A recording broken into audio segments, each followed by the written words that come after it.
ভাই দাঁড়ান, আমরা দক্ষিণাঞ্চলের মানুষ না, আপনাদেরকে দেখাই আমাদের যাতায়াতে কি কি সুযোগ সুবিধা থাকে। আমি একটি কেবিন কক্ষে রয়েছি, এখানে দেখেন আমার জন্য কি কি ব্যবস্থা তারা দিয়েছে। কেবিন লঞ্চ মালিক পক্ষ এখানে একটি বালিশ দিয়েছে এবং একটি কম্বল দিয়ে দিয়েছে এবং একটি তোষক দেওয়া হয়েছে।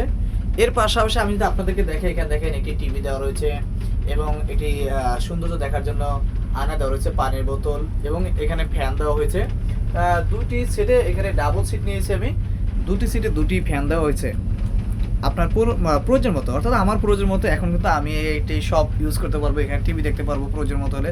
আমি টিভিতে বেশি আসক্ত না, আমি টিভি দেখবো না, এখন তো সব মোবাইলে দেখা যাচ্ছে।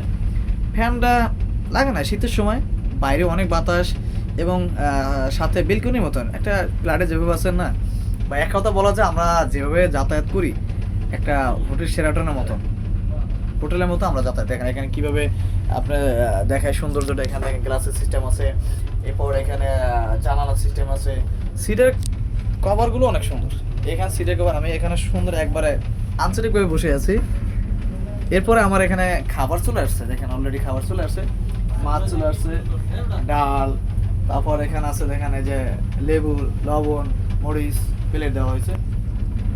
এখন খাবো, এরপরে ভাত গোশ সব নিয়ে আসা হচ্ছে, পরে পর্বে আপনাদেরকে দেখাবো। আল্লাহ হাফিজ।